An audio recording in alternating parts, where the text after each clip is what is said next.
Thanks for tuning in to the World XP podcast. If you're enjoying the content, please drop us up, drop a like, and let us know your thoughts below in the comments. Also, please consider supporting our podcast via the link below. It really helps us out.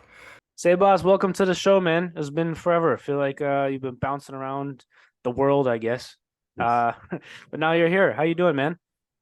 Yes, sir, Eric. Thank you for having me on, dude. I'm happy to be back in the area and to be on the podcast. And I'm doing well, dude. I'm doing great. I'm thankful for everything that's going on in my life right now. For sure. So, as you at time of recording, I think this would have been last week, but if anyone who is already following you knows, your picture ended up plastered all over the MLS All-Star game. First of all, congrats on that. That's a cool thing. Second of all, do you want to actually, before we go into this, why don't you do a little introduction for those listening to give context to who you are and kind of the answers that you'll give and the perspectives that you have? Yeah, for sure. Well, I'll definitely get into the All-Star stuff because that's something that's really cool and unique, and it'll be fun to share that story. But yeah, my name's Sebastian Hendi. I'm Canadian born, two parents, both from Argentina. Which is an important part of has formed me into who I am, like the culture and traveling to these places. So obviously, my dad being Argentine loves soccer, and it's been just a part of who we are. And me and my brothers, I have two younger brothers, and we both play soccer. So growing up, that was just everything in the household, constantly jerseys for birthdays, Christmas, cleats. Just like the fandom and the passion that the Argentines and South Americans have. Just kind of like infected me into my life and guided me into everything I did. I did with passion and with heart. And soccer was just like that thing that I love the most. And I played throughout high school. I was lucky enough to win a state championship at TC Williams. We had a great team that year, 2014. Eric Williamson's on the national team now. He won the Gold Cup. He was the stud of that team. And growing up in this area, you're fortunate to have so much of that. Now we're at Dream. I'm skipping a few steps here, but we're at Dream with so much talent, that's played internationally, professionally, and they're all from here. A lot, international backgrounds, but developed in this area, which is awesome. And not many places have such a competitive environment like that. But then, after high school, I was fortunate enough that I played junior college for 2 years, which I think is like a really underrated level of soccer because typically college soccer is dominated by a certain group of people who can either afford to go play soccer in college or are looking to get their education. But generally speaking, the top professionals of the history of soccer didn't go to college, let alone barely high school. So I found myself in junior college, and at first I was really upset because I thought, man, all my friends are going D1, and I'm stuck here like junior college. I don't get any of the gear that they get, and I don't have any equipment. But I found myself playing against some of the best players that I've played against in my career, because you got guys coming from like England, Brazil, Argentina, Serbia, Germany, so just everywhere, who don't really necessarily have the grades, but are studs and just play so well. Unfortunately, a lot of their careers finished short, and I was lucky enough to continue and play at Marymount University, which is here in Arlington, where I was lucky to be captain for 2 years, leading goal scorer. And I don't know, I wanted to go somewhere where I could play. I had a D1 offer, but the coach kind of told me like, look, dude, you're gonna sit on the bench. And I love playing, so I decided to go the D3 route, and my parents could come watch me play. I was close to home. It was an amazing opportunity, and if I had never gone to Marymount, I would have never done my first fashion show, which would have never taken me to the All-Star game. So like every little decision, whether or not you may think in that moment is what's best for you, it always will lead you to something, right? And in that moment, when I like committed to go to Marymount, I thought, man, like whatever. Can I cuss? Sure. I said, fuck it.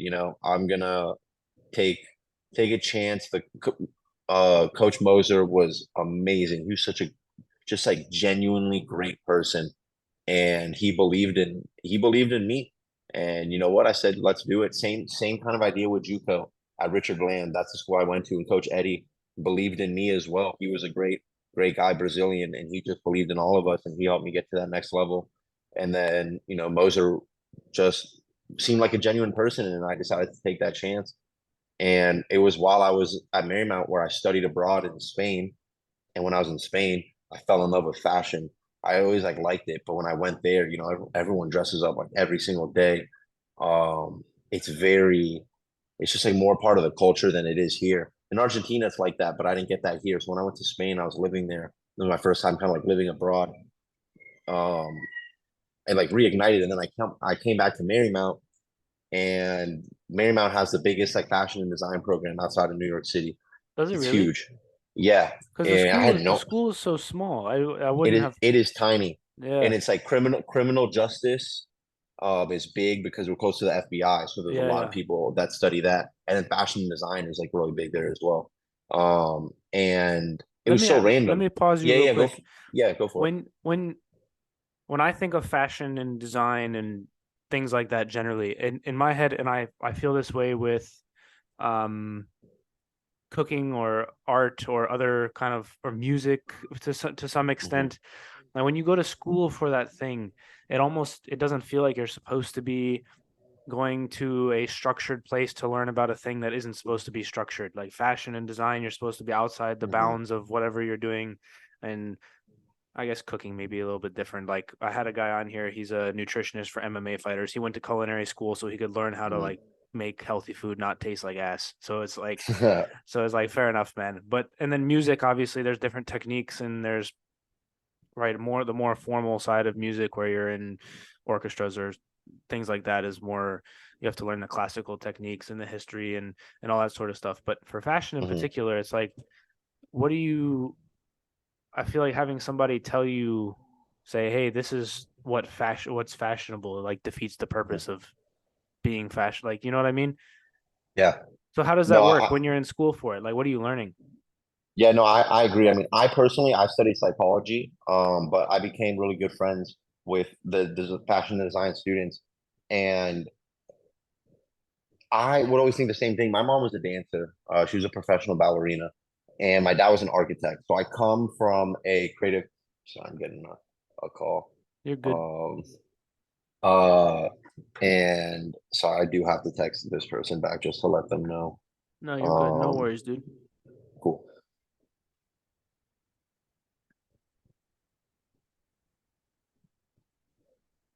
All right. Yeah, and so I come from a creative background, like architecture is literally designing and creating a building or something like Yeah, that. yeah. And dance is an expression of movement and like thought and feeling through your body. And so I always kind of like knew I had that creative side in me. And I always thought the same thing, like, how do you do that? But it's interesting because it's not necessarily the same structure that we would get an education in where you have to turn in essays and stuff. Marymount was really like basically the accumulation of it, the whole kind of program is every year they put on a student run fashion show. It's Mm. 100% student run. The clothes are made by the students. The set is designed by the students. Obviously, there's people that come in and like set it up like professionals, but everything else is all done through the students, which is incredible. I love that.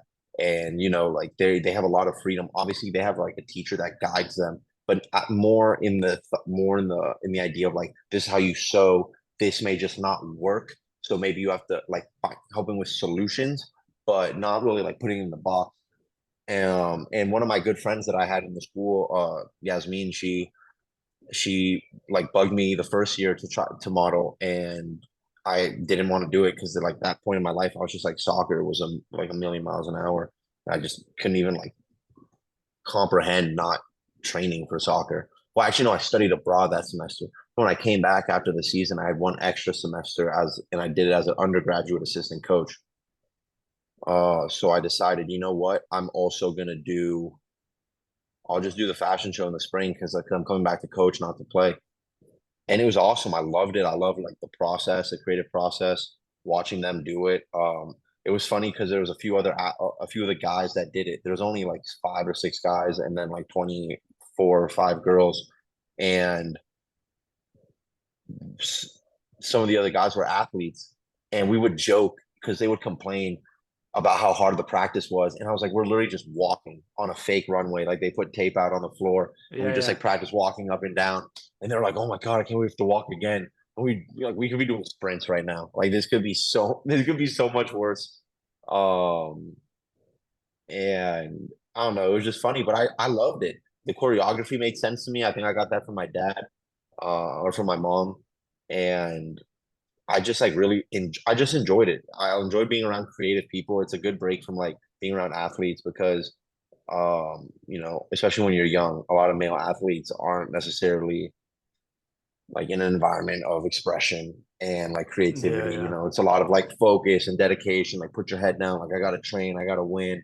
I can't do this because people are gonna think this of me.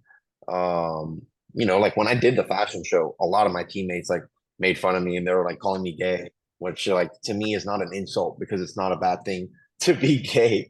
And uh it was just like really interesting, the feedback that you get when you start to follow yourself. But I always thought of it as a reflection of like themselves. I never try to take it personally, even though I do sometimes, it's hard. But when people say things like that about you, or they make homophobic comments, or they may, just try to like bring you down, I think of it more as a reflection of themselves because like I'm doing what makes me happy and I'm not affecting you with what I'm doing. I'm just doing this because I like to do it. And if it bothers you that much that you have to say something about me, like that's like negative, then you know what? Like you're revealing a lot more about yourself than you may think. And like once I started doing this, I don't want to say I lost friends because they're not my friends anymore, but we didn't like progress and deepen our relationship, right?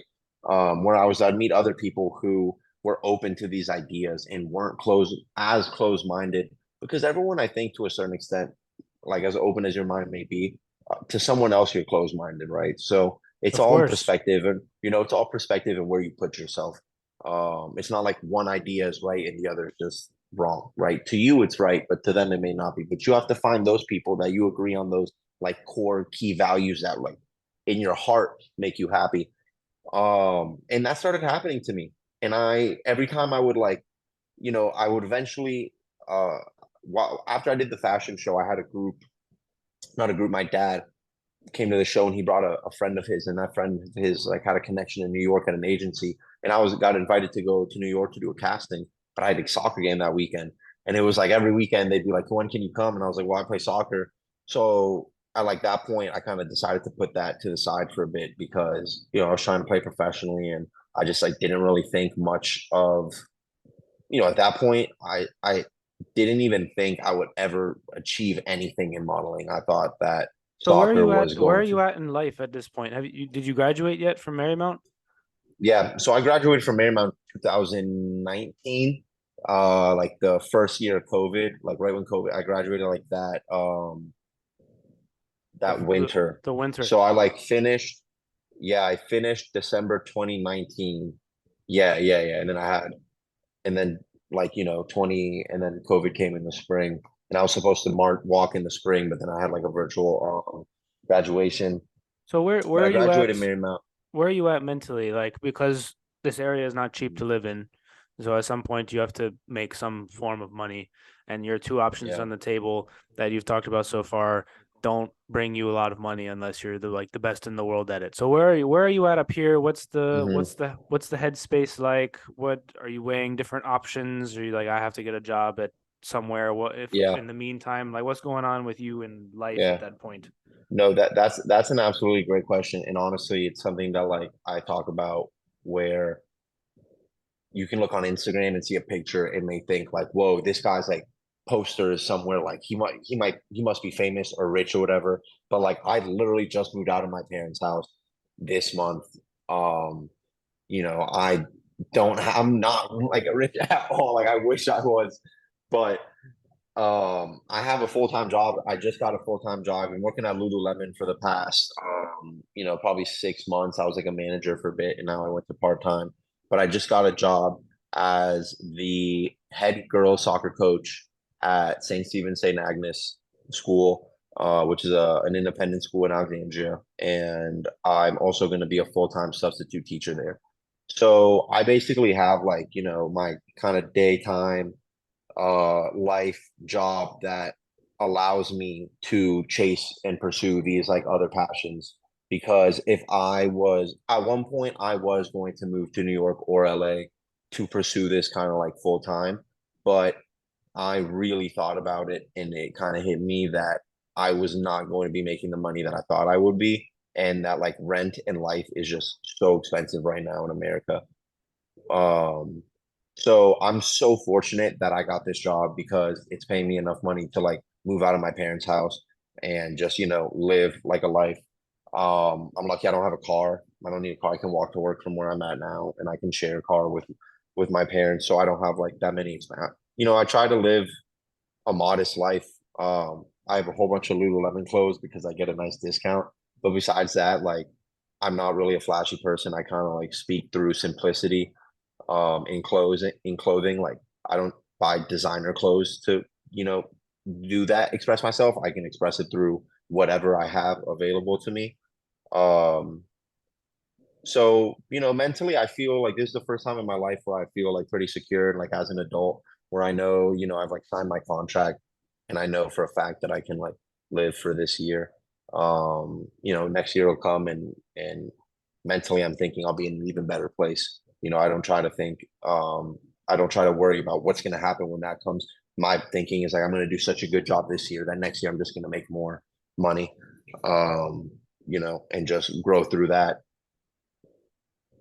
But talking about like the expensive thing, then this can transition a bit. Like that's why I go to Argentina because, my family's from there and I have family there, but it's so cheap to go down there if you're an Yeah, yeah. American with dollars. The dollar right now is 480 pesos, which is insane. When I used to go in like 2010, it was like 3 pesos for a dollar. Now it's 480. Last year when I left, I was there living for a year playing futsal, and it was 220, and now this year it's 480. So like the inflation there is just astronomical. And for the people there, like for my family, it sucks because, imagine you're making 50K a year and you can pay for everything. And then like next year, you go to Chipotle and a bowl costs $20. Yeah, yeah. And, rent is now $4,000. And, everything just costs more money, but you're making the same. And it's just like this crazy, I feel so bad for, hopefully they have elections coming up and I really hope that they can figure out the problem. But until they do, I'm gonna go down there and take advantage of the currency exchange. Yeah. And I try to share the love when I go down. I take family friends out and I like pay for dinners, and I've taken donations of cleats to help like girl soccer players there that don't have the funding and the equipment. I brought like suitcases down to try to help, and because it's my country, and it's my people, and I Yeah. don't want them Let's get to to that. suffer. Let's get to the Yeah, Argentina stuff in a bit because perfect. we're bouncing all over the place, which is not a bad Yeah, thing. yeah, I I, know. li- I like But I like I bouncing bounced, man. places. I bounced. No, it's all good. Okay, so you I want to I asked the original question about your headspace because I was trying to figure out where you were at during COVID because I know you got the St. Stephen's St. Agnes job, which Oh, is dude, which is great, and I'm I super have, happy for you. yeah. But during COVID, like where are you at with Okay. Oh, because yeah. things are shut down and I know people that were supposed to go on trial in Europe and various places, and then they weren't able to go. And then obviously New York and LA during right you being one of them, and then New York and LA during COVID were locked down probably the most of any place really in the US. And so the modeling stuff there also another door shut. So what are you doing? What's the plan from you? Are you waiting Yeah. or what's going on with you during that time given your Hmm. two pursuits basically Yeah. is where that question comes from. Well, I'll say this during that COVID. So what's COVID? Like 2020 to like 2021 Two. and a half, Yeah, one and a 22, half. let's say. Like 2022, yeah, like the beginning-ish. In that time period, I didn't do a single modeling anything. I had super long hair that I bleached in the middle of COVID because I was bored as fuck. I And I remember looked like George Washington. I Yeah, met you dude. at that time. Yeah, yeah. Yeah, because that's when I was training with like Pablo. Hmm. And that was kind of just like a whatever, like oh, life is kind of over. We're not gonna see anyone, so I'm gonna like do something crazy.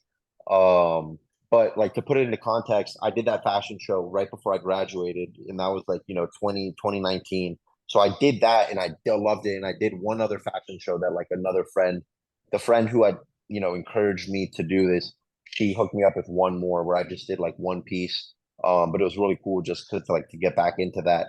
And then from that moment on, I did not do anything throughout the pandemic. I and it's gonna get to me how I like get back into modeling while as I talk. But the pandemic comes, and basically that last season before the pandemic hits in college, my coach says to me like, I always wanted to play professionally, but I never like was consciously thinking about it. Where Yeah. now I understand that like by 16 years old, if you're not really like on that pathway, you're fighting one of the biggest uphill battles in the world. Oh, it's bonkers. So It's it's insane. crazy, and it's just like people watch a movie and they're like, oh, but if they can do it, but like the thing is, if they do it, they make a movie about you, and there's not many movies about that kind Yeah. of stuff. So like it's really, really, really difficult. And basically, my coach was like, hey, look, this is my last year of college because I just progressively, I like felt like I exponentially got better as a player. I think I was like very out of shape as a young kid, and I like the more in shape I got, the better I would like be able to express the skill that I already knew that I had, but I felt like my fitness held me back from that. So as I became more fit, I was able to like better express myself. And I my senior year, he tells me, okay, go. So then I start like reaching out to every single person I know who like has any type of connection or any type of experience or knowledge that can like help me on this pathway. And for every 10 people you call or text or email, seven might not respond or might not have the answer that you want. But those three or even two or even one person that does is like the key, right? And I was very lucky to meet like three or four people that in that pandemic, Pablo being one of them, right? Who we would train with constantly. And he just had an energy to him where he was trying to get players to go play professionally, right? And when you're around that, you're competing around other people who are in that, the mindset and like the energy that, it motivates you. And when you're waking up at 5 a.m. to go to these sessions, um, dude, you're seeing, we're training with guys who are pros, ex-pros, about to go on trial, national team experience, and it really Was just kind of opens was your Omar eyes. th was Omar there as well when you were Omar training? was there too, Yeah, and man, and he Omar's was a bringing great his guy, crew from man. Maryland. Yeah, yeah, Yeah, and 100%. he and Those, he's a great guy, and I see what he does now with the kids that he works with, and dude, he's a soccer, he's like a football fanatic, like he yeah, just loves the game so much and he just loves teaching that. And I just appreciate that. And I love seeing what he does because not everyone coaches the same and not everyone is the same, right? And everyone comes from different backgrounds, from different cultures, from different upbringing areas. And I just love seeing how no matter who you are, where you come from, or just like and all of that comes together. So many different words can come out of your mouth, but the meaning can be like the same one, of like love and care and wanting to teach, and Omar, I don't know, he stuck with me. He was also so nice too, like yeah. even before I'd ever met him, like the first time I met him, I just remember being him a nice guy. Then I also had a guy named Ryan Alexander who is he played in France and Sweden and throughout Europe and in America. And he was just a great soccer player, and he's a great coach now. And dude, he was one of the realest people that I worked with. Man called somebody in Sweden like in front of my face and started speaking Swedish, and my jaw's on the floor, man. I'm like, what the hell? And he's like, yeah, I got this guy right here in front of me, 6'1", like striker, big guy. And they're like sitting there talking, and he's like, all right, you're gonna go soon. We got to get you ready. So I start training with him, and I realized that I was nowhere near like, and this is when I feel like I'm in the best fitness of my life, that I'm nowhere near, based on what he's telling me of like a professional level of fitness. And he's just kind of exposing things about like my touch, but like not in a negative way, right? Like he believes in me, but he's like telling me, dude, this, and this is going to happen when you get there. And it's going to be a shock, if you're not ready for it. So he starts prepping me and we're starting getting there. Then boom, like pandemic starts getting worse. Sweden like closes everything down, right? Like no shot, I'm going over there. Um, So then I'm kind of like in this weird place where I don't know like what the hell to do. The pandemic's getting worse and worse. Life is just getting weird as shit. And then I'm like funding myself through the pandemic by doing private lessons. So, dude, like one of the stupidest things I ever did, but also ended up like, everything happens for a reason. I was training this group of girls that I coached for futsal, and we made like a group of four that we would train during the pandemic. Um, and one day we would like at the end of the session we would do something fun. One day they're like, "Oh, can we know how to do bicycle kicks?" I was like, "Yeah, let's do bicycle kicks." So I'm like sitting there teaching them how to like do bicycle kicks and how not to fall so you don't hurt yourself. Yeah, yeah. And then they're all done, and I'm like, "All right, go get the balls." And I'm sitting there, and I'm like, "All right, let me get like a nice little bicycle kick for myself." So I like jump. I remember like jumping really high. I mean, obviously it probably felt higher than it was, but I remember like leaping up and like hitting it perfect and looking back at it and like seeing it go in. And next thing you know, boom, I fall, hit the ground, crack, collarbone breaks in four places. 1 in 1,000 break, right? The doctor, like, it was the hardest surgery the doctor ever did. He has it on his wall. I have 2 plates and 14 screws in my Damn. collarbone, man. And that just destroyed me mentally, physically, emotionally. Like, first of all, the pain was incredible. Like I've never really felt anything like that. My bone was kind of like out of my body. You can see like a bump, and I got put on like Percocets, and I like really wish that I had never done that because it really I like started taking them because obviously I was in pain and I just took whatever they gave me. And then after a week or so, my dad's telling me like, dude, you should be careful. Like this stuff is really addicting. And at one point I'm like just waiting for my timer to go off, to take these pills. And I realized like, okay, this is prescribed to me by a doctor. Like Yeah. and I was just really getting hooked on it. And I went back and I was like, hey, you know what? I like want to switch to a non-opiate painkiller, and they did it, and next thing you know, I find myself just kind of like start. So this happened, I broke it in September, and I was like coaching teams too, which is crazy. I had to like go to practice in a sling, and I started like spiraling into just like the deepest depression. It was like um it just the I think it was like the surgery, the pain, the like quick release off the opiates, even though I was only on them for a short amount of time, and then How just kind of long like how this long were you on them? realization, dude. I would say like 2 weeks, man. But obviously taking them on a schedule like a lot because of like the pain and the surgery. Um, let's say 3 weeks because I took a week before surgery and then 2 weeks post surgery. Um, around there, and it starts going really, really bad, and I'm just like so sad. I'm realizing like, damn, I might never play soccer. Doctors don't give a shit. If you're not the Man City doctor is gonna tell you you're gonna come back quick because they understand who you are. You're Mahrez. You got to come back and play because you make money. But when you're just some guy, they're not gonna sit here and like realistically, they're just like, yeah, man, like a year until you play sports again. So I'm destroyed. Even though in the back of my head I know that I can get back faster than that, I'm still just like destroyed. Um, but I just rehab the shit out of it. I'm there every day, just really putting in the effort and the grind just to like get better because in the back of my head, I'm like, there's no way that I'm just gonna let this finish right now. Like I have to keep going. And I also didn't want my like body just to be messed up for the future, because if I didn't Yeah, yeah. rehab it right, I could have problems that I wouldn't be able to work out, and then that would suck.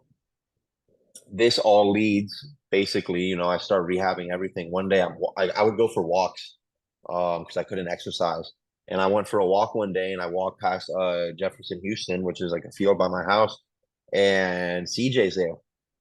Hmm. Uh CJ's there, and CJ's a local guy who we played with, and he's a coach too, and he's there like doing sessions with guys.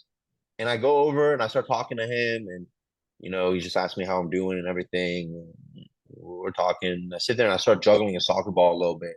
I was like, oh wow, I can juggle. Like, I can move a little bit. And then, that like that feeling comes back. I'm like Yeah, being a yeah. little kid again. When you've been injured for a while, you think you're never gonna play like soccer, whatever sport it is again. And then when you start like playing again, and you're like, oh my God, this is so much fun. Like, I love this. So I didn't even ask my doctors, man. I was just like, yo, CJ, I'm gonna come and do sessions, but all non-contact and just like passing, right? And then I would come and I had my sling on and everything, and I would go and just kind of like do some touches on the ball. Next thing you know, I'm getting better. And one day on Instagram, I see uh an advertisement for a club called 1904 FC. And it was a club owned by Eden Hazard and Dembaba that played in Nisa. Yeah, Um, in San Diego, yeah, right? Yeah. yeah, in San Diego. So they're hosting like an open tryout. It's like a 2 week open tryout. No.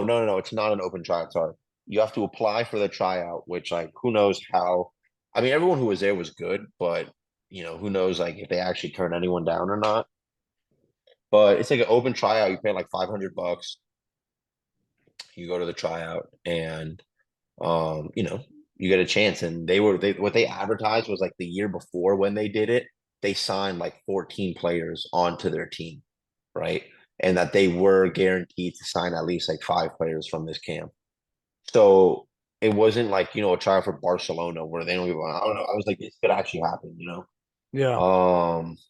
So I go to CJ and I tell him, and it was in December, like right before Christmas. So he's like, yeah, dude, come on, let's start working. So I just started working. And then, slowly I can like Is move my this arm a little bit. three months after? Yeah, like this is probably in November when I start to really start, training. And I'm going every single day.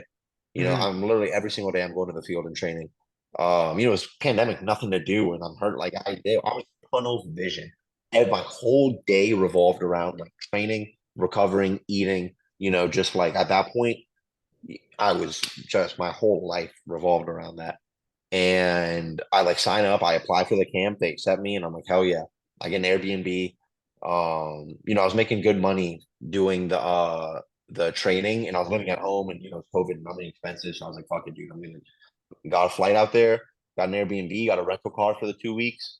Um, and I was like, fuck it, dude. Let's just like go like live like a pro soccer player for 2 weeks, like kind of think about it that way.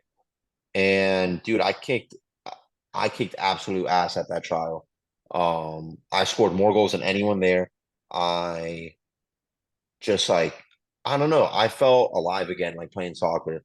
And I just fucking loved it, dude. And then next thing you know, and it's like weird, but for context, I had long hair. I Were had you like a man recovered? bun. Were you recovered by then? Like fully or almost ish? Yes and no. I mean, like I was moving and I would like bump a little bit, but I was like kind of scared, but I wasn't like cleared to play. But I also had consulted my doctors and was like, if this were to happen, what would be the worst thing that would happen if I fell? And they were just like, well, it's not going to re-break.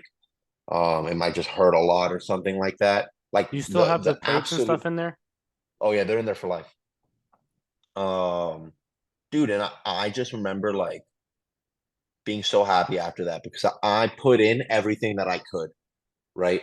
Hmm. I didn't go home after that and say, damn, I could have done more. But based on the circumstances and resources that I have available, I put absolutely every ounce of energy that I could into that. And um I remember just waiting every day for that email, every single day, waiting. I couldn't think of anything, nothing, dude. Nothing mattered except for like, the holidays are coming up. I can give a shit. I'm sitting there every day.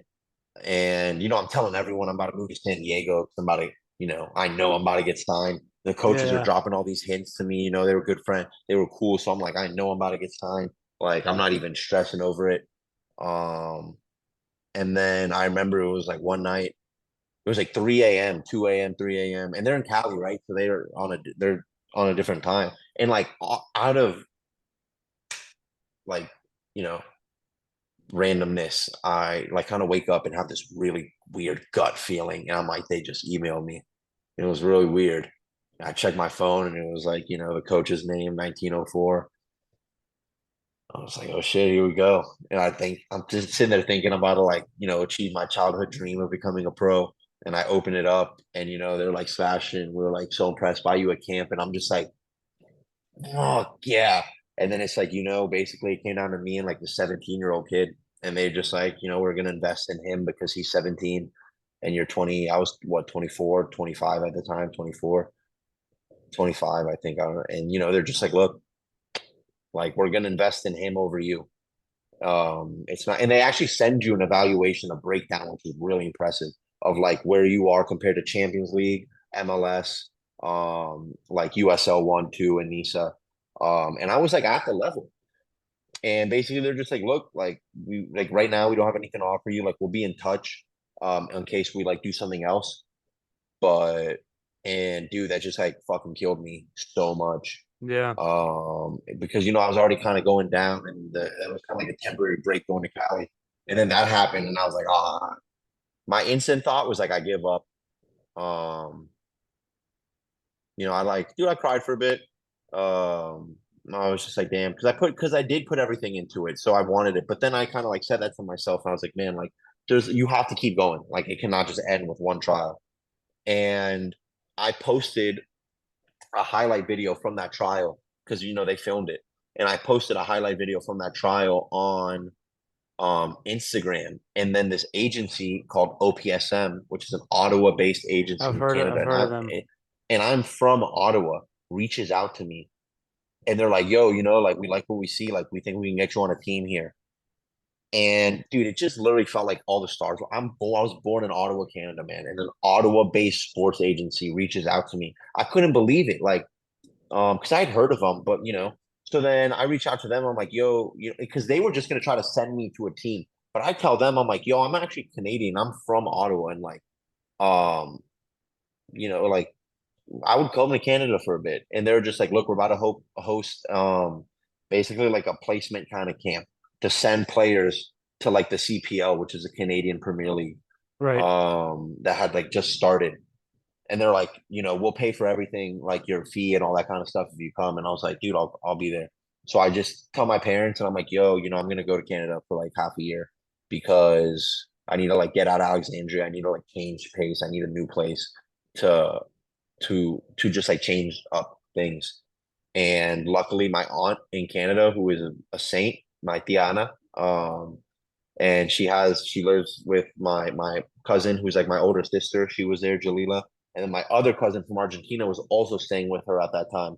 She had 4 bedrooms in the house because she would rent to students, but she wasn't renting during COVID. So we took those rooms, and it worked out perfectly. It was crazy, dude. I went to Canada in the pandemic. It's not like America where people like don't listen, and they're like, okay, cool, yeah, we'll wear a mask, and like you just lower it. In Canada, like everyone listens to everything the government says. So I had to quarantine in my aunt's house in a room for 2 weeks straight. The government would call me like every day to like ask me if I was in the room, what I was doing, like to describe the situation. So I had like a stove, like a portable Unbelievable. stove. Dude, I had a portable stove, and like I would cook. Like I lived in a room for 2 weeks in one room. Like I would have to go to the bathroom. I would have to wear a mask to go out into the hallway to go to the bathroom. Like I would go for a run, but I would have to wear a mask to like go outside. And like, at this point people were like really afraid. So it wasn't like, you didn't want to get anyone COVID. And I was like, what if I came from America and I had it and I give it to my aunt? So like I really was like taking the precautions. Um and I would work out, dude. My schedule would just be like wake up, um, work out, eat, and then watch Netflix all day. And like, uh, well, shit. I mean, I guess I can say it. It's like, but weed is legal in Canada, so I mean, I would use that Yeah. medicinally, real honestly, because I was trying to like play professionally, so I would use it like creams, bath bombs, like medicinally. But there's nothing else to do, man. Like everything was locked down, and it was winter, so there's what 6 feet of snow So what outside. is this what early 2022? This is January of 2022, Okay. right? No, of 2021. So you broke your collarbone end of 2020, Yeah, September end of 2020. 2020. Yes. And then So you, 2021, January, I do so the first of trial in all, for December. Yeah. the doctor to say that you would not be playing sports for a year and 4 months later you've been at that's bonkers. Anyways. Dude, I mean, I read the book Relentless by Tim Grover, who was Michael Jordan's trainer, and it Hmm. talks about how Michael Jordan would injure himself and like would come back at astronomical rates because they worked so hard. And that like people think that you have to rest. You do have to rest at certain points, but you can also like you can regenerate your body if you work it enough in a Yes. calculated way. right? Yes. Not just like, oh, do whatever. Like, do what you have to do, but do it like hard and put in the work for it. Uh, so yeah, and then I'm up there, dude, and they just keep going into lockdown after lockdown in Canada. So I'm essentially the first 2 weeks I'm working out in a room, body weight workouts, right? I can't really play soccer. Then I get out of that and I'm like in the house, but dude, there's 6 feet of snow everywhere. So there's no field that you can just go to outside and play soccer at. Like, and it's the pandemic. So I was training in parking garages. I would go to Whole Foods and I would go to their parking garage underground and I would find a wall and I would play soccer and I would like kick the ball against the wall and I would set up cones and I'd practice shooting. I'd practice dribbling. And I'd be in a parking garage, dude. My fucking eyelashes would be freezing.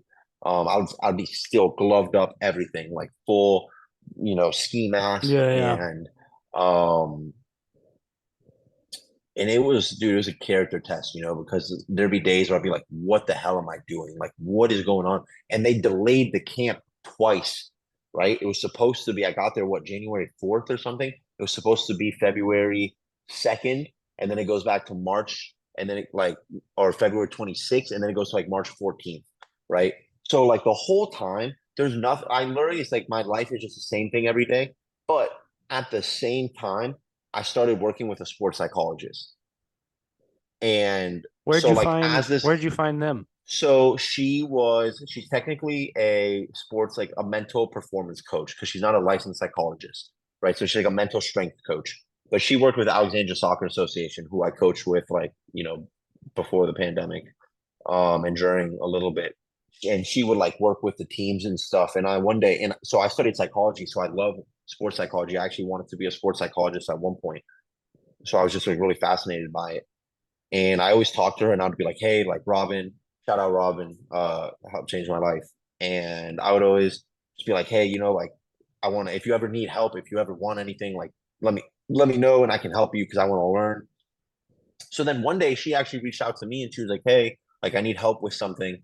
And like that went from that to her being like, what are you up to? And I'm like, hey, I'm trying to play soccer, but I'm like really depressed right now. I don't know, sometimes you just feel like being open with somebody. And I was Yeah. just like open with her, and it was the right person to be open with because she like listened to me and she wasn't just like, oh, that sucks. She was just like, well, what is like maybe causing that? And she started asking me questions. Next thing you know, we're talking for like an hour and a half. Um, and I'm like, holy shit, like there's so many things that I need to work on about myself that have nothing to do with soccer, but are affecting my soccer play. So like I would step on the field and be so nervous, man. Even if like it didn't seem like it, I would literally think that every single person was watching me and like judging every single mistake that I made and like going home after and like talking about it. And I know that might seem crazy to think, but like No, it's not because you that's and I what have had that like, conversation about right? Like myself. exactly. Yeah, and like so many people, that's the thing is unless you speak about it, you don't understand that so many people feel that way, right? But that doesn't mean that you have to, right? So basically we start getting down to it. I'm not going to get into like all the deep dark secrets of it, but you start to figure things out about yourself and you start to overcome them. And it was like you get over one wall and you just be like, wow, I had no idea this was here, and then you're just walking through that valley in that path and then another wall comes and you're like, wow, if I got over that last one and I got to this, what's going to be over that next wall, right? So then you It just gives start you hope. slowly like, dude, it gives you hope, exactly. And I just started like getting into this elite mindset. I would work with her and I would do meditations and I would journal every single day and I would read and I would like try to fill myself with good things to do. And I started like getting into a kind of mindset that I'd never really had before, where I was like, wow, I'm going to achieve like something, and I know that I can. And uh next thing you know, the camp comes and dude, we're like inside in like a little 8v8 field in like the Senators hockey arena. And it's like 22 hockey rinks and like one little ass soccer field, man. And we're all in there and it sucked because like me as a player, like when I play as a nine, I don't know. I need like more as good as I play in small space, like with futsal at that point, I still wasn't like in that. And dude, I don't know. I just didn't have. I thought I had a decent camp, but I didn't have like the best camp. And they were just like, look, right now, like we don't feel confident like sending you to a Canadian team, but like there's a team in California that's UPSL, but they'll pay you if you go. But you have to like kind of like you got to leave Canada because like Canada was just in like lockdown after lockdown, dude. They were like, we're gonna be like this for 3 more months. Like nobody's gonna play soccer, you know. So even if in those 3 months you did get better, like you wouldn't be getting any money. Like I was losing money, I wasn't working, I was just sitting there spending. So then I'm like, fuck it. I rent a car, drive back home. It was 8 hours, like one shot. I just go home, pack my bag. 2 days later, I go to San Jose. Um, with this team called AFC South Bay, and it was cool. I mean, I was there for like 2 weeks, and essentially, like they wanted me to play there and everything. But I played 2 games with them in the UPSL. In the last game, the coach just kind of got a red card in the first half for like no reason. Like we were winning the game, and I just kind of like was weird reflection because they said they were going to pay me, then they couldn't pay me, then they said they're going to give me housing, couldn't give me housing. They're going to help me get a job, couldn't help me get a job. And it all kind of like clicked together, and I just thought to myself like I can't afford to pay $2,000 a month rent in California, like not making money for a team No. that's not even professional, you know. So I came back home and I shaved all my head off, which like might seem like a small thing, but like my long hair I had for what 5, 6 years. It like felt like a part of me. Like people called me man bun, and it just like felt like I was very attached to it. But at the same time, like working with a psychologist, she was like, it's gonna be a new chapter in your life. So I shaved it all off, and it felt so good. I felt like a new person, felt like a Mm, restart, like a fresh start in life, you yeah. know. And then I started playing with Alexandria with the Reds. This is all during COVID still, like towards the end of COVID, but I started playing with the Reds and things started going great, dude. I started balling out. I started scoring a lot of goals. I'm constantly talking with the agency though, right, about going to like trial with a few different teams, Yeah. and everything just keeps falling through, man. It keeps falling through. And I was naive back then. I would get so excited about anything. They'd be like, this team in Chicago might need a nine. I'd be like, going to Chicago, you know? And just like so naive.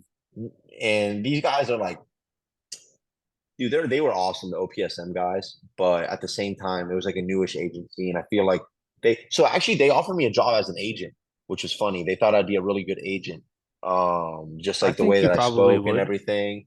Dude, it's funny. I it ties into the end of the story, man. My last trip to Argentina, and thank you for saying that. And I kind of like wanted to take the job, but then at the moment, like once we kind of went into the briefing, it was like more for college kids, like trying to get college placement. I don't know. There's like something weird about that where I was like, I'd rather like either do professional, or nothing because like I feel like you shouldn't be paying somebody to help you like get into college as much, like Yeah. it's a different kind of game and they're kids. And I feel like you do have to like weirdly take advantage of them. And not like in a really bad way, but you don't have to pay. Like the reality is if you're a good enough soccer player, dude, like you're gonna get paid. And it's a Yeah. hard truth for a lot of people to swallow because like I wasn't found essentially. So I just oh no, like but they didn't find me. But if you're actually like that good where somebody can look at you and say, this is the reality of pro sports. They're not looking at you saying, oh, this guy's a great player. They're saying this person's gonna make me money. Yep. 100%. And Mbappe, yeah. you have to be better than somebody that's already in the team. So like Mm-hmm. when I was at Mary Washington, I didn't play. Also, had no clue about college recruiting at all. I probably could have played somewhere. There were some small D3 schools that had reached out in the middle of nowhere, and I was like, "Nah, I'm good." Mm-hmm. But I wasn't better than anyone in the team. I was good enough to play with the team and be fine, but I wasn't going to take anyone out of the starting lineup. And I was a walk on, so there was no reason for him to take me. As annoyed as I was, because the reason he gave me was nonsense. He was like, "Oh, you're injured, so I'm gonna have to cut you." I wasn't even injured. I had a dead leg and I missed one practice. I was like, "Just tell me you're not gonna take me. Like, don't lie to me." Yeah. Like I get it, but still. Um. So yeah. Anyway, like to your point, if you are good enough to break into a team in any college, like somebody will find you for the most part. Obviously, if you're not one of the most like the more sought after like D1 sort of level prospects, you're gonna have to do your fair share of reaching out. But Yeah, exactly. You have to play your part. It's not like you don't have to help, but do you like need to pay a decent amount of money to an no, agency? Like, not no, right? Like, just I find don't I like don't just think so. Google D3 soccer conference in the area, or like D3 conference in the area, like close to where you live, and just email every coach. 100%. And Exactly. either that, And and that's then like a whole make nother sure, conversation we yeah, get and into. then aside from that, just to tie the bow on that one, make sure that the school has something that you're interested in before you do it. Don't just email everybody out of nowhere. All right. Anyways, Yeah, no, keep for going. sure. And then oh yeah. So I was like, no, I'm not gonna be an agent for right now. I'm just gonna like keep playing. So I'm playing with ASA and like things are going really well. But I'm just like, dude, I just feel that I'm not, I don't know, I play a traditional nine, like I'm not Mhm. um super quick and technical and like a 10, like I know I'm good at being a nine, like holding the ball up, releasing it, and like finishing, like that kind of stuff. But I feel like it's either not being appreciated or not in need, right? In America, at least, because it's styles of play, right? You forget how international soccer is. And then at one point, like, my mom's just telling me, she's like, why don't you go to Argentina? Why don't you go to Argentina? Why don't you go to Argentina? And at this point in my life, I hadn't been to Argentina since 2014 for the World Cup. That was the last time that I'd gone to Argentina. And everyone else in my family had gone back down for like family or something else, right? But I had always been playing or school or something, so I didn't get to go. So I was coaching with ASA while I'm playing with them, And then at one point, I just kind of like tell them one day, and I'm like, "Hey guys, I'm sorry, but I'm not going to come back in the spring. Like, I'm going to go to Argentina and kind of pursue this dream of playing pro." Um, and they were just like, "Okay, you better make it." And I was like, "Well, yeah, I hope so."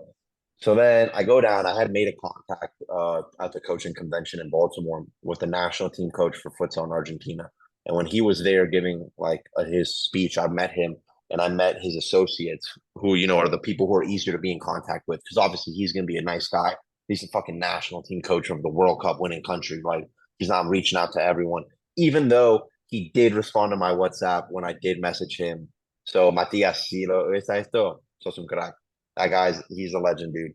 He's a World Cup champion, man. Like, I can't believe that I was never on my phone. And that he responded is things like that, man, that are crazy. And I meet one of his associates, like one of the delegates of AFA, and he like played futsal at this club called Racing, which is one of the big five teams in Argentina. There's Boca, which is the biggest team in Argentina. River, Racing, which I fell in love with because of what I'm gonna say. Um, Independiente and San Lorenzo. So those are like the big five. Kind of like, the Prem has the big six. And he played there and he was just like, I go down to Argentina in December of like that year. So I had left Canada in like April, and like all of that kind of went down in that period. Then December comes and I go to Argentina, and at first I go down for Christmas. Like, my whole family goes down and we have Christmas there, and it's fucking beautiful, and like I'm with my family, and it's awesome. And then January comes around, I start training for preseason, because basically I sent my video to this guy Nacho, and I had like this whole time I'm also like kind of playing futsal for ASA, but it seems just kind of like to the side. But I loved it. I loved futsal because I kind of played growing up like Argentina. Um, and I thought I was good, but the thing is, like, the program that we had, as professional as it was, we just had players that weren't. So like we couldn't implement futsal really, and it was, I don't know. I was struggling with my knees, uh, but I go to Argentina, and he's like, "Look, if you want, I can like get you a trial um with Racing, which is crazy, dude. It's like I couldn't even believe it. So I was like, hell yeah.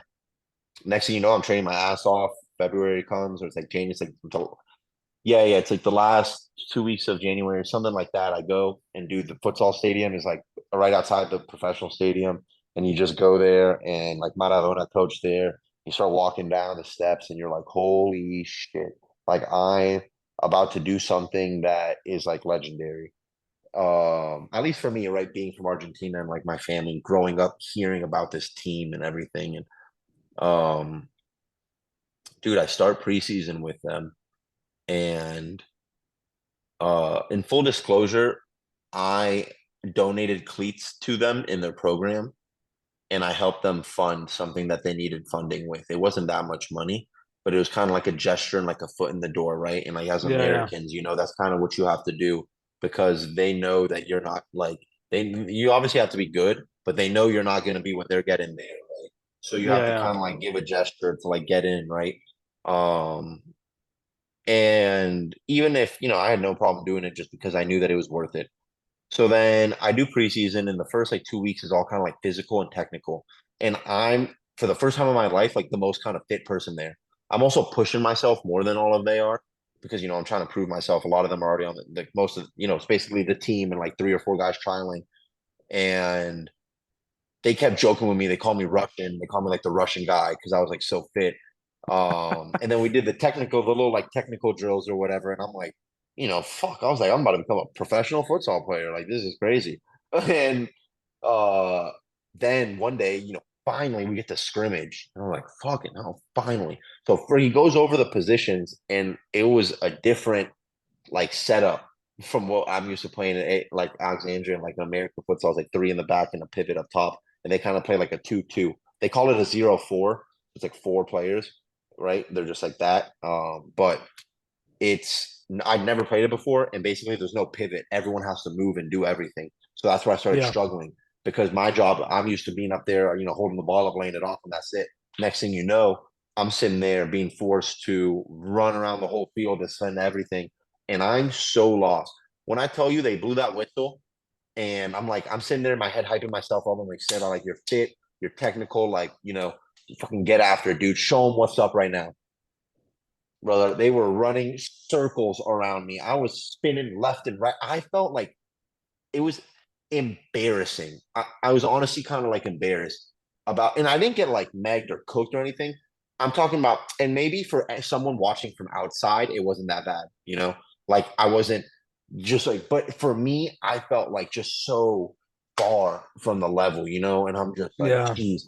And I scored a goal or two. They were like tap-ins, after like a play, but I'm there, I'm not like where people are just like, who the fuck is this scrub, But they're also not like, yeah, let's give the ball to this guy, Yeah. I'm more just kind of receiving, playing the ball back real quick.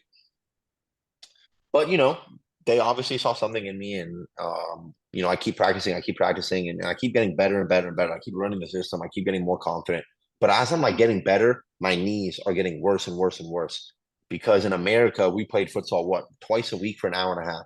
Now I'm playing futsal 7 days a week for 2 hours every single day at That absolute surface sucks. maximum, dude, at absolute maximum effort too.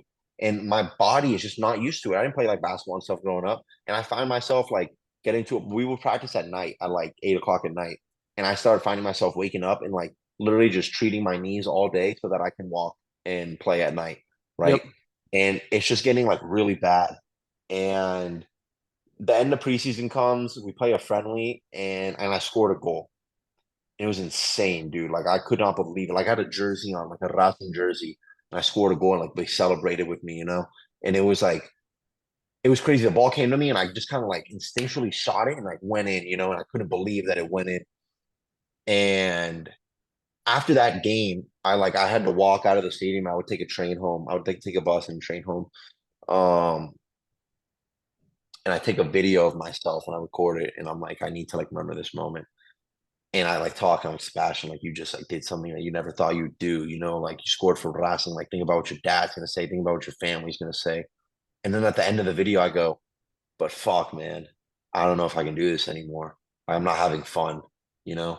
It was like a weird kind of like, wow, I did what I thought I could get to, but I wasn't like having fun, man. It didn't feel like fun anymore. It felt just like nothing but stressful and anxiety filled and um painful, right? So then basically, I go back to the team the next week. That was like on a Saturday. We get Sunday off. I go back on Monday and I talk to the coach. And it was like around the time where they start offering people contracts and everything. So I talked to him and I'm like, hey, look, like I know you guys probably aren't gonna offer me a contract, but I would love to like be a part of this coaching staff and just like learn. I was like, I just want to learn at this point, Hmm. because I'm realizing that I'm in a place that, dude, I was learning so fucking much every single day about futsal, things that I had never learned. Like, bro, these people only play futsal. They don't play soccer. They're futsal players. Yeah. That's the It's a different difference. In sport. America, we play soccer and then you play futsal in the winter, dude. They play futsal. So I've learned things about futsal that I never thought in my life I would learn, right? And I lived it. I didn't have a coach come here and like teach course. I lived it in Spanish, like with them. It was crazy. So, dude, they're actually really fucking nice. They're just like, look, honestly, we were like not gonna offer you a contract, but we were gonna let you like play with the team, through the season and like not necessarily play games, but kind of like, friendlies I could play and then Yeah, just kind of you're like a be like practice on the practice team. player. Yeah. Yeah. And I told him, I was like, dude, I just like my body can't take that, and I don't want to like go through it if I'm not like getting paid and everything. But they let me like hang out with the coaches. So I do like a month kind of like crash like course with they have the first team and then the second team, the reserves is called like the tercera, which is the third. I don't know why. Nobody knows why. They couldn't give me an answer. But yeah, I know. I start like training with them essentially, or coaching them. And it was fucking awesome, dude. There were a bunch of great kids. They were all a bunch of young guys, like, 18, 19, 20. And they were just like great kids. And some of them were a little bit younger, maybe 17, and they all like loved asking me about America and stuff. And we just had like good times. But then at one point, I'm like, dude, I want to take a break from soccer, just for a little bit. Hmm. And basically, for the next 5 months in Argentina, I just like started living my life. And crazy enough, my cousin is an actor in Argentina, my cousin Karim. And he introduced me, he takes me to a co-ed soccer game one day. I go to the game, one of his friends come, who is also an actor, but this guy's like a Calvin Klein model too.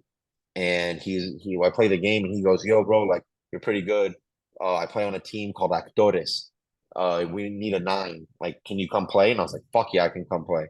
So then like a week later, he texts me. He's like, yo, this is the field. We're playing at 11 p.m. Like, be there. And it's like 10 o'clock at night already. So I'm like, shit. I get ready.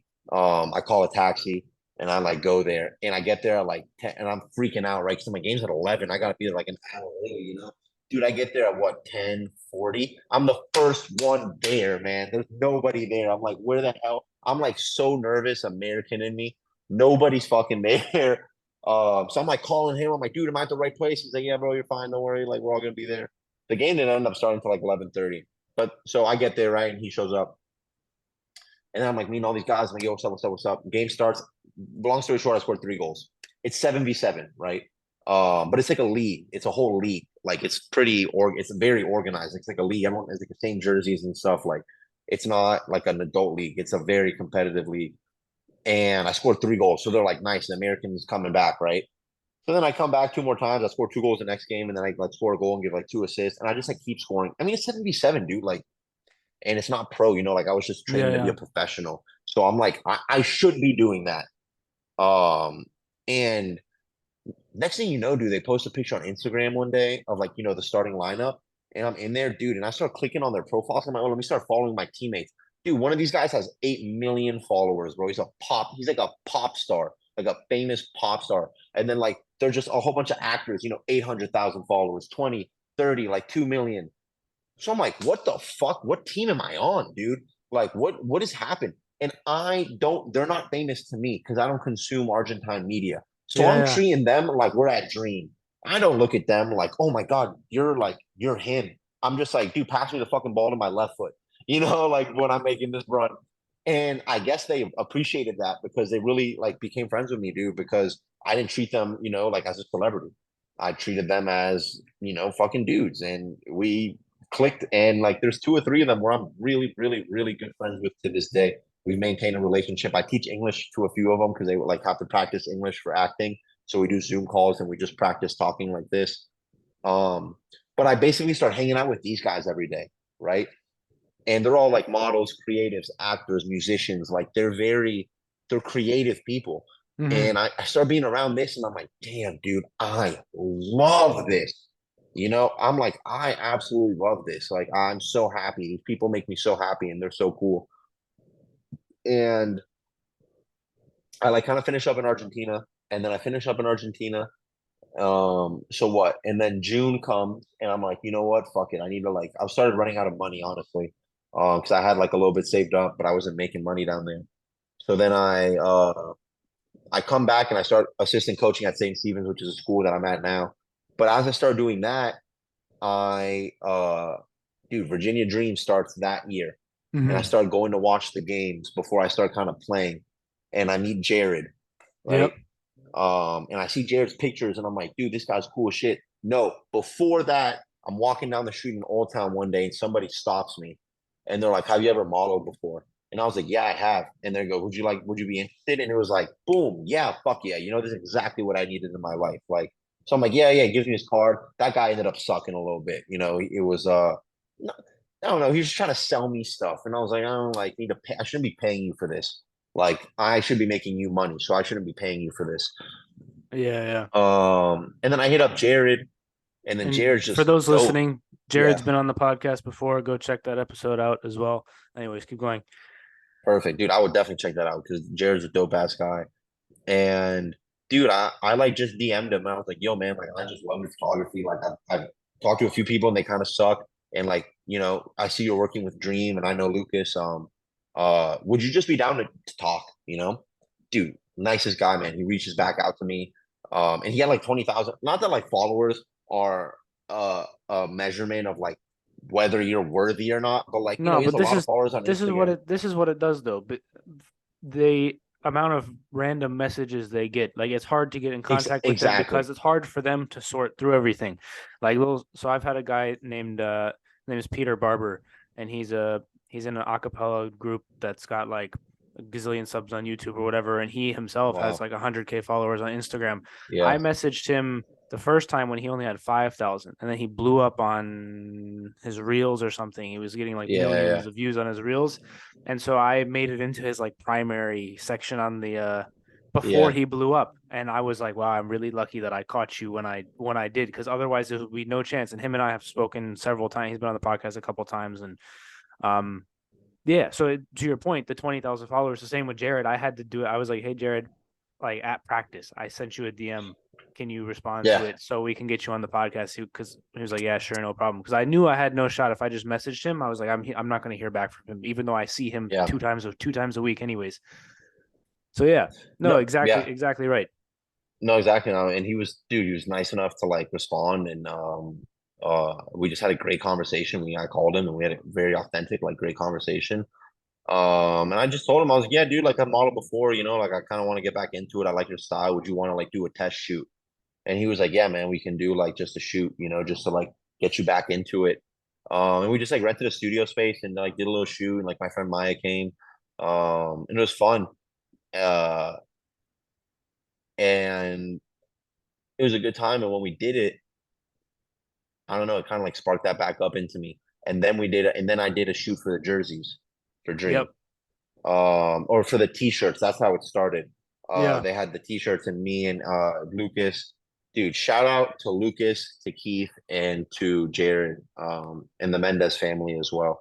Yep. Um, just for creating Virginia Dream and allowing me to be a part of it. And soccer wise, right, that's one thing, but like what that team has brought for me, like in terms of my career and like modeling, has been incredible.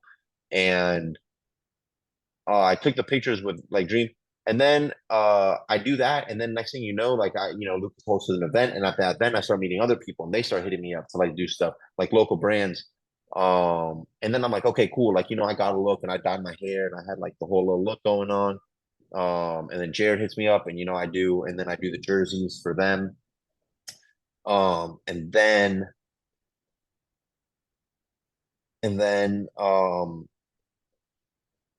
someone finds me out. No, the designer that I worked with at Marymount, my friend Chooks, who now lives in New York and is a professional designer and a signed model, and is just like one of the one of the coolest people I've ever met, man. When you talk about like style and fashion, this guy is just like the king of it.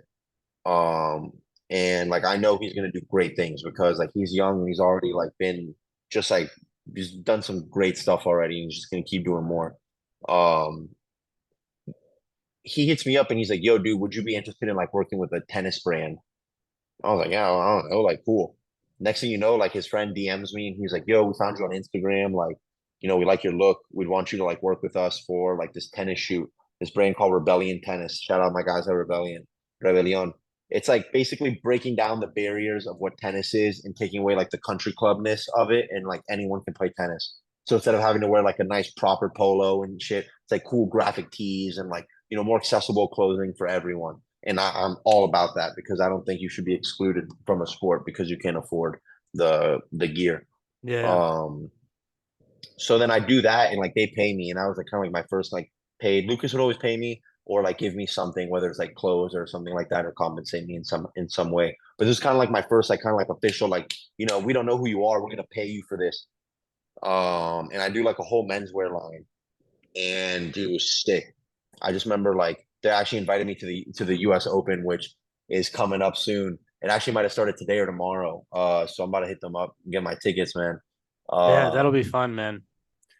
yeah, and then just to tie all that together, long story short, about three, and then I go back to Argentina for a month because I had to get some dental work done. It's so much cheaper down there. So like about a month ago, I was down in Argentina, and it was awesome. I saw my family, I helped and stuff. But as I'm there, same thing. Someone hits me up. They're like, "Yo, you want to model?" Like, so I applied for an agency there. Um, and I'm like still talking to them, but since I don't live in Argentina, things are kind of complicated. But I come back from Argentina, and like 3 days after I get back, I'm at work. I get a text from Jared. He's like, "Would you want to be submitted for an MLS shoot?" I'm like, "Dude, you're wasting your fucking breath asking questions like this. Like, just submit it already." 2 hours later, approved. Contracts on the way. Dude, like now I can talk about this because it's done. I get the email from MLS, which is already crazy. I'm looking down, right, and I'm like reading this contract, and it's like NDAs, like you can like do not Yeah. disclose, and I'm like, oh my god, like what is this gonna be? I'm thinking it's gonna be whatever, dude. I don't know, like a poster shot for like a website, dude. And they say I see MLS All Star jersey collection, and I like start shaking, man. I'm like wow, wow, wow, wow, wow, wow, wow. Like, I love soccer, so like and like tennis or anything else is cool, but I'm like, dude, this is MLS, Adidas, like in DC, like the All-Star game. And it's just like, no fucking way, right? And then they start a group chat. We're in it. We start getting all this information. And it was like, he texted me on a Friday. The shoot was that Sunday. So I'm like texting every fucking barber I know. Like, I'm like, dude, can you come out here? And nobody can, dude. So I'm just like, fuck it, bro. And like, this is like the joke about like modeling, like, where you're so worried about yourself. Like, I probably look fine, I didn't like my like little neck hair, whatever. But in my head, I was like freaking out a little bit. But then I'm just like, dude, it's fine. Like, it's not that deep. I just like cleaned up my beard and then yeah, it was like an all day shoot. It was sick. Maya and Nick were there, who are the two other models that worked with Dream and did their stuff. It was awesome, man. We just drove around DC. We had like a whole bunch of gear they would give us. We had to like cover it up when we weren't shooting, like because like it wasn't released yet, and like you would see like people walk by you every once in a while and like look at you and be like, "What are these guys doing?" Like take pictures and stuff, and like we had like the crew with all the lights and everything, Yeah, and like yeah. everyone's helping out, and it just like felt really real, and I just tried to like really be present in that moment, and um and appreciate it and just like enjoy it because as much as I thought to myself, like, yeah, this is the start and more is gonna come, nothing's guaranteed, right? So I thought I Of might never course. get to experience this again. So I just like try to take in the day and the moment. And then, like they paid me and they're just like, yeah, we're gonna post it on the Instagram, maybe, and I was like, shit, maybe they'll pick a picture of me, like I honestly didn't think they're gonna pick me. Like I thought that I was gonna be in like one little picture. And the next thing you know, like they started slowly posting on Instagram and shit. And I'm like, holy shit, like, dude, the MLS page has like 3 million followers. And they like posted me. I can't believe it. Then next thing you know, I'm watching TV one night, I'm watching DC United with my brother. And I fall asleep at halftime. And I get waken up to, Sammy, you're on TV. You're on TV. And I'm like, what? And like, there's me and like Nick and Maya are like sitting there right there, like the thing. And I'm just like, I just woke up from a nap and I'm like, what? And he's like filming me, like sending it to the family. And then like slowly people around the city are like in the metro sending me a picture and they're like, yo, dude, is this you in the metro? And I'm like, well, yeah, that is me, man. And then like right before All-Star game comes, and dude, Lucas is like, no, the skills challenge comes. And Lucas Yeah. goes to the game and he sends in the group chat. He's like, look at Seva and the thing. And I'm on the poster, like in the DC United store. Dude, and I start freaking out, bro. Like, I would never act too cool for any of this shit, dude. I start freaking the fuck out. And I'm like, I cannot believe this. Like, but I don't have tickets. They didn't give me tickets to the game. Fucking, like, they didn't give it. And they said they were going to try. I mean, obviously, Audi Field is small and it's the All Star game. Um, but I don't have a ticket to the game. So I'm like, there's no way that I'm not going to get a picture with this poster. You know, like this may never happen again. So there's no way that I'm going to miss out on this opportunity to like be able to just like show this if I have kids one day or like, you know, just have it, dude. It's cool. And I fucking get off work and I drive over to my brother. Dude, we get there at 3:59. They're like locking the door. And I get to the store. I'm like, yo. He's like, oh, that's you. I'm like, hell yeah, baby. Please, can I take a picture? He was cool as shit, man. He took a picture of me with it. And then my dad goes to the game and he's sending me pictures and stuff. And it was a surreal moment, man. I was honestly like, I was really proud of myself for like, I don't know. It's interesting because like when you get into that world, people like start telling you things about your appearance. And that like can get to you, not in like a positive way. Obviously, like, dude, it gives you a little bit of confidence, man, to hear like certain things. But it also gets in your head because you start to overthink things a lot. You start to think you have to show up a certain way, you know, where I'm like, damn, like they think that this is who I am. So I gotta dress like this. I gotta like make sure I look good, like, you know, I gotta keep my skin clear, which are also like healthy things, you know, but to worry about it. Can become So there is like unhealthy. 1,000,000%, dude. Yeah. One, and that's why so this is why I'm proud of myself because one, everything I do is natural, right? I don't take anything illegal. I don't take any supplements. Like I don't, I take like protein and creatine, but you know, I don't overstep any boundaries of what a normal person would do, you know, in a normal everyday life. You know, like I don't starve myself. I don't restrict myself, from eating. I don't,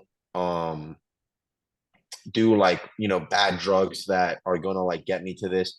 And so like that's one thing I'm proud of, right? And it keeps me healthy and I work out a lot and I work hard for this because if I don't work out, like I gain weight very quickly. Um, but like the biggest thing I'm proud of myself is just like being able to step out and do something like out of my comfort zone at first, you know? Yeah. And you know, where you think you're gonna get made fun of and you know, you worry about what people think and then you start doing it and dude, I just like got such a good reception and like I still have people that like hate on me because like you always will, you know. I think you could cure cancer and someone would fucking find a way to be Of like, well, why course. don't you do it this way? You know what I mean? Uh, Yo, I don't so mean to cut yeah, you off. no, please do I because I gotta talk run so in a much. little I bit. talk No, so you're much, good. dude. We should definitely I do a part 2 to this at some point. yeah. But this, when you were worried that I wasn't like, well, what questions? I only asked you one question, and we were chatting for a fucking hour and a half, dude. God damn, bro. It was a good It was- chat though, man. Yeah, 100%, 100%. Now I gotta go run a session that I am slightly late for and go call everybody. Oh no, dude, you gotta get out Hold of on, here. no. Stop. Listen. All right. It's okay. It happens. Yeah, it does. Tell the people where to find you on the socials or anything that you got to plug real quick and get any last nickels and then we'll get out of here. Yeah, sweet. Just thank you again so much, dude. I just always appreciate the time to share and hopefully somebody heard something in here that helped them, piqued their interest in something, inspired them to do something new. And my Instagram that's basically like the main thing that I use. So if you want to like reach out to me or just follow me or whatever, my Instagram is at @shendy_10.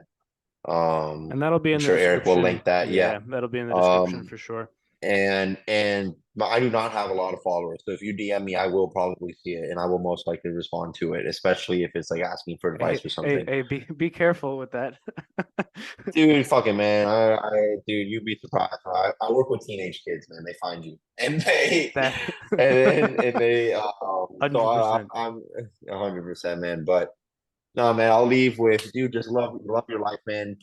Try to enjoy everything that happens, the good and the bad, because that's kind of like what makes us human, right? Like the suffering, but also the joy. So don't ever be 100%. afraid to, yeah, man. Don't ever be afraid to do something new that may seem scary. Worst comes to worst, man. You try it, it sucks, you never do it again. But like best thing that happens is you find a new passion or something, and you might end up on a billboard. Who knows? Yeah, Might who end up knows, on a man. poster. All right, guys. We'll see you guys next time. There will definitely be a part 2 to this because this Hell yeah, conversation is not over. Yeah, dude.